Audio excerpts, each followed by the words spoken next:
ये लखनऊ शहर के गोमती नगर में बच्चन मेडिकल सेंटर है, जहां गामका का खलीजी मुल्क जाने के लिए तिब्बी मुआयना किया जाता है। जहां गामका अपॉइंटमेंट डेट कैंसिल होने के बाद भी पैसे लेकर फेक मेडिकल रिपोर्ट तैयार की जाती है, ऐसा इस वीडियो में एक शख्स का कहना है। लेकिन यहां यह नहीं बताया जाता कि आपकी अपॉइंटमेंट कैंसिल क्यों हुई है और कैंसिल शुदा अपॉइंटमेंट में ही पैसे लेकर लोगों से घपले करते हैं, जिसकी वीडियो वायरल कर दी गई है। वीडियो बना रहे हैं? हाँ वीडियो बनाएंगे बिल्कुल। पकड़ो इसको। पकड़ो, आओ। कौन पकड़ेगा?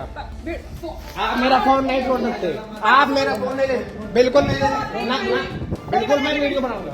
स्टेज में आप मेरा पुलिस को बुलाओ। पुलिस की बुलाइए। आप कोई गरीब आदमी आपके पास आता है, आप उसको स्कैन करोगे, उसके साथ में पेमेंट ले लोगे, उसका कैमरा कैंसिल होने के बावजूद भी कैमरा नीचे करिए। कैमरा नीचे नहीं होगा, आपको रिफंड करना पड़ेगा। आपने उसका कुछ डाटा भी नहीं दिया उसको। ऑनलाइन मैंने चेक किया तो उसका शो भी नहीं कर रहा है। सर वो फोन नीचे होगा, जब सॉल्यूशन होगा तब।